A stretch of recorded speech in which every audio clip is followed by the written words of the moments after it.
Welcome back to Mint, where we explore the world of personal finance, making it simple and relatable for you. Whether you're looking to earn, spend, save or invest, we've got you covered. Earn it, spend it, save, invest. Sorghum has numerous uses in Kenya, serving as a key ingredient in beer, animal feed and food. With over 240,000 sorghum farmers, 60,000 on a small scale, it's a profitable crop. This week, we look at what you need to start sorghum farming, the best varieties, and the main challenges and opportunities. Sorghum is known for its many uses. Besides being a raw material in beer brewing, its byproduct is biofuel. Additionally, sorghum can be used as cattle feed and poultry feed, and when mixed with maize flour, one can use it for cooking ugali or porridge. So, you wouldn't be wrong if you refer to it as a superfood. When John Morea dropped out of university in 2006, he began farming to make ends meet. A few years later, when the opportunity presented itself, he jumped at it and started growing sorghum. Mbeleni pale tulipoanza tulikuwa tunajaribu kulima ndengu na hizi chakula kingine kidogo kidogo, lakini baada ya kama 2009 ukulima ilienda ikabadilika, tukaanza kulima mtama, white sorghum, sababu kulitokea na soko ya EPL. Ikawa sasa soko ya mtama inakaa iko better sainde ya ndengu na ito vitu vingine.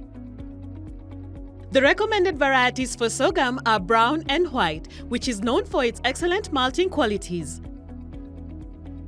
Despite his excitement for growing a crop that would pay more, Morea learned that he required more than land to farm sorghum. Some other knowledge inahitajika ya zile mbegu utatumia, ile ujuzi inatakikana, sababu ukipanda hivi hautapata kitu. Inataka upande na system ile inatakikana ndio at least mtama ikae vizuri. Sorghum flourishes in the drier regions across Kenya, including Western, Coast, and Eastern, where Nancy Mwangi calls home. I'm a small-scale farmer, where I grow sorghum on 3 acres piece of land.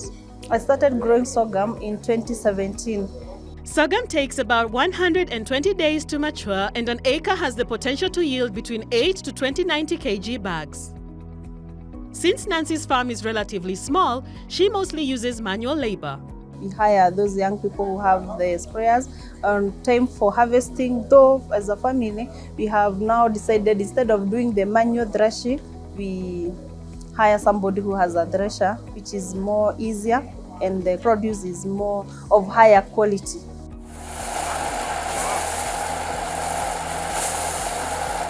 Unlike Nancy, Morea, who grows sorghum on a 10-acre farm, had to invest in equipment. Pale kuanzia kufanya preparation ya shamba mwanzo, unahitaji kitu kama tractor, unahitaji sengine hata unahitaji hizi mashini ya kupanda, sababu unajua kupanda eka mingi ni kazi kubwa. Sorghum farming has also proven to be a lucrative business. Currently mimi nalipia watoto wangu school fees vizuri, wamesoma.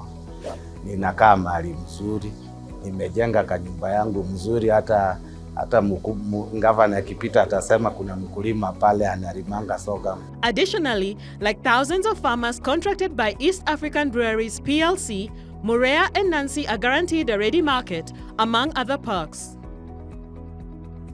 The pricing comparing to maize, which keeps on fluctuating throughout the season. You cannot be sure how much you sell maize at the end of the season, but now with the sorghum you already know the price that you're going to sell.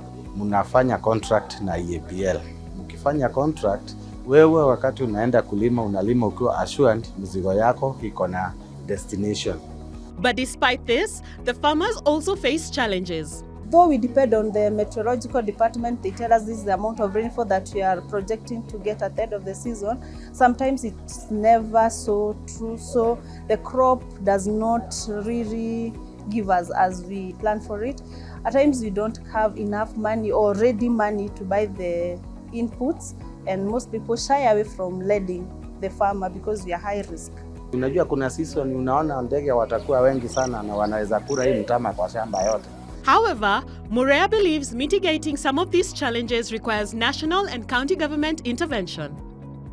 Kama mimi ile naweza sema nahitaji sana kwa ukulima ni kama serikali ingeingilia ukulima, at least wasaidie zile sehemu hazina maji kama ya irrigation.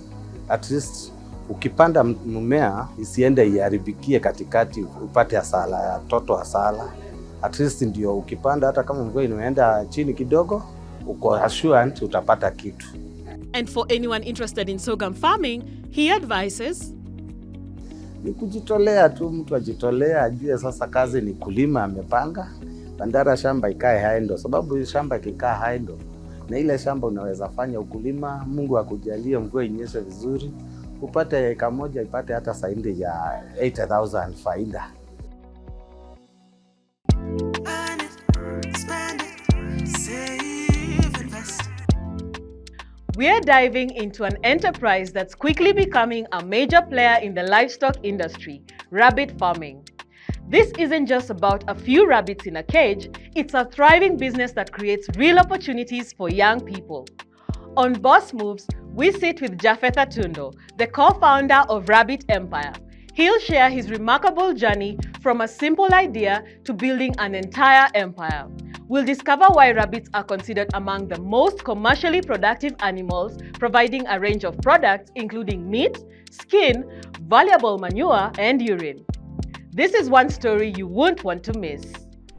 Gone are the days when rabbits were considered pets to be raised by children as a pastime. Today, rabbits are among the most commercially productive animals. They are reared for their meat, skin, fur, manure, and urine.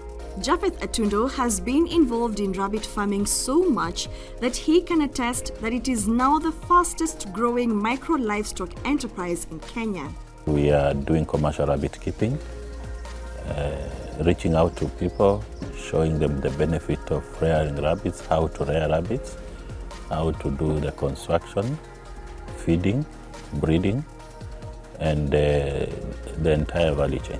Rabbit Empire Limited shows farmers how to breed rabbits, and when the rabbits are ready, links the farmers to the market, where there has been a rising demand for the meat and other products.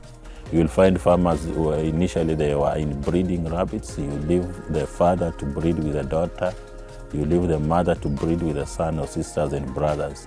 And that is a very dangerous thing. It's a taboo in rabbits, whereby if you allow them to do that, your rabbit will start dwarfing and lose the ability to gain weight, to gain the market weight within a specified period of time. You will find their immune system also coming down because they have been inbred. From hotels to butcheries, the demand for rabbit meat is exceptionally high, but the existing supply from farmers is so low that they can't meet even half the market. Japheth and his team have figured out how to help. We are developing clusters of rabbit farmers within some regions and allocating specific order to those clusters so that we can ensure that we are having consistency in production and consistency in servicing the markets. To date, Rabbit Empire has over 600 farmers spread across various counties, including Kisumu, Kakamega, Kiambu, Meru, Nyeri, Hey Nairobi, Kiserian, and larger Kajiado. I can confidently say that we are having around 20 clusters, 20 serious clusters. Any cluster that is less than 20 farmers, we don't qualify it. It's still below average. So in this respect, we'll call a cluster a combination of rabbit farmers that are more than 20 within a region.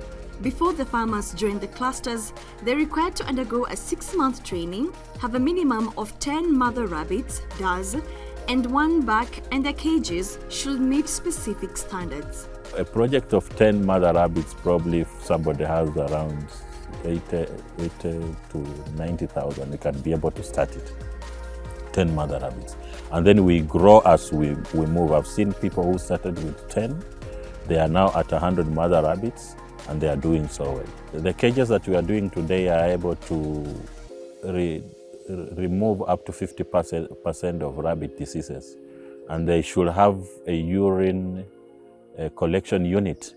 The urine and the droppings should not be on the floor of the farm. Rabbit meat fetches a reasonable price. It ranges from 800 shillings to 1,500 shillings for a kilogram. We have variation in demand.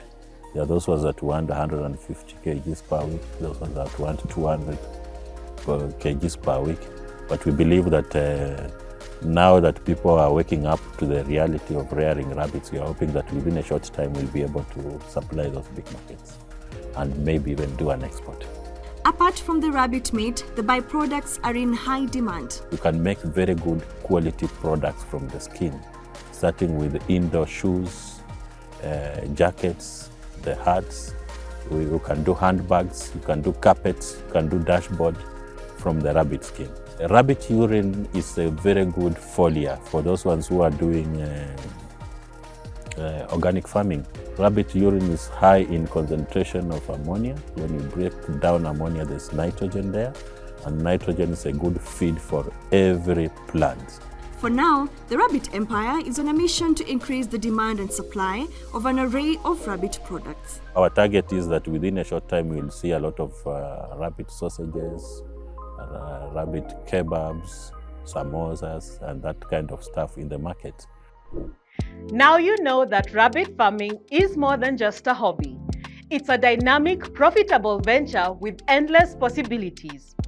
Japhet's story demonstrates that with passion and a strategic approach, even a simple idea can be transformed into a thriving business. That's it for this episode of Mint.